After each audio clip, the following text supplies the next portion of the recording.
Cześć, witam Was serdecznie w mojej kuchni. Oto mazurek bakaliowy. Mazurek z ogromną ilością bakali na kruchym cieście. Możecie przygotować to kruche ciasto według właściwie dowolnej receptury, według swojego ulubionego przepisu. A sama masa to dżem jabłkowy, który można też zastąpić innym dżemem, na przykład pomarańczowym, czy dowolnym dżemem właściwie, który będzie miał taki delikatnie kwaskowaty posmak.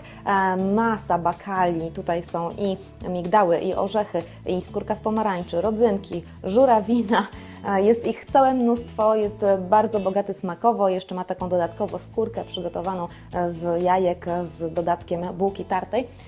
Zapraszam Was serdecznie, wypróbujcie przepis na ten mazurek świąteczny, życzę Wam udanych, spokojnych, radosnych świąt w rodzinnej atmosferze. Zobaczcie teraz, jak krok po kroku go przygotować, a więcej przepisów znajdziecie na pozytywnakuchnia.pl.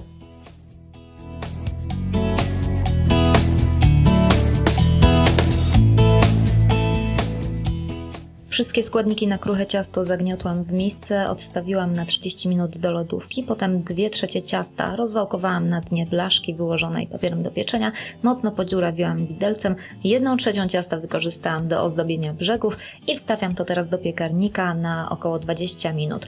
Po upieczeniu i wystudzeniu można nałożyć na środek ciasta dżem o kwaskowatym smaku albo powidła czy konfiturę, a na to wszystkie bakalie.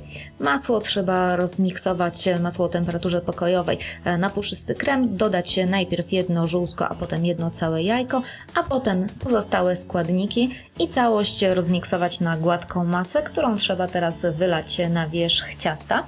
A w momencie, kiedy już będzie wylana, właściwie wyłożona, bo ta masa będzie dosyć gęsta, to trzeba całość wstawić jeszcze raz do piekarnika nagrzanego do 180 stopni Celsjusza, tym razem na 15 minut. Ta masa się delikatnie zetnie, ale właściwej konsystencji nabierze dopiero po całkowitym wystudzeniu ciasta, po wyjęciu go z piekarnika.